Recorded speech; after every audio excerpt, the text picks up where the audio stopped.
सुनीता, कुठे आहेस तू?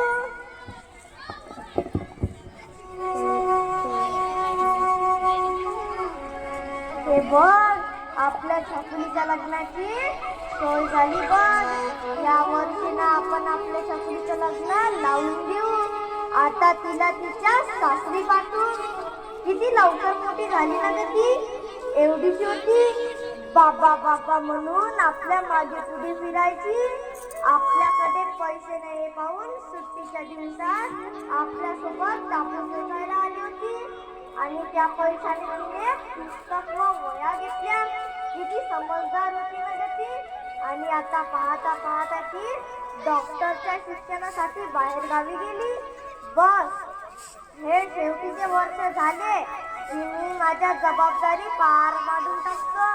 तिचे लग्न करून माझे कर्तव्य पूर्ण करतो. नाही दिवसांचा तिच्यासोबत बोललो नाही ग.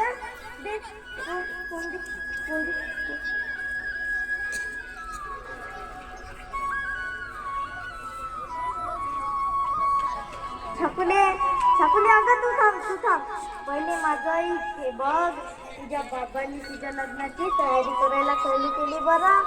आता तुझं मस्त लग्न करून तुला तुझ्या सासरी पाठवून देतो बरं. आता जास्त काळ नाही होणार तुला घरात. हा छकुले बोल ना. ए छकुले बोल ना. ए लाजली वाटते. ए छकुले बोल ना. आता तुझ्या पप्पाचा जीव घाबरायला लागलाय. ए छकुले बोल ना. मी येतो. तू थांब, काय करू नको, मी येतो.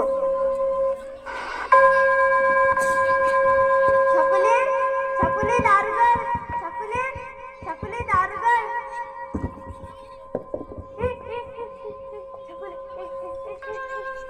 छकुले काय करू? छकुले उठ ना. छकुले उठ ना. छकुले उठ.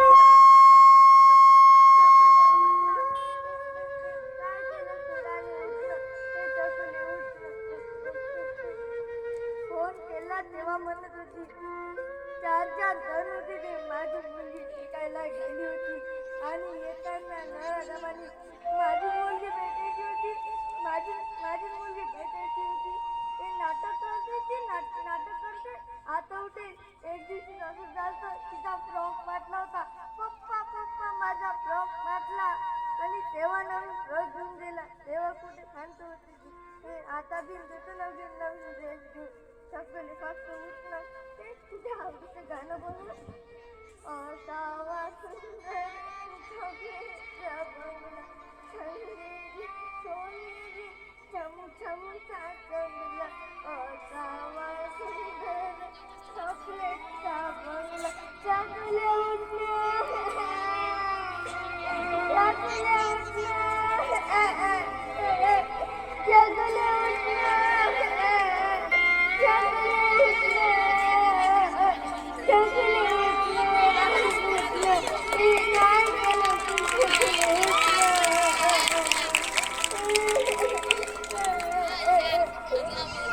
अरे नव्या जमानो, तुमच्या सणाच्या ठिकाणी माझ्या मुलीचा जीव घेतला.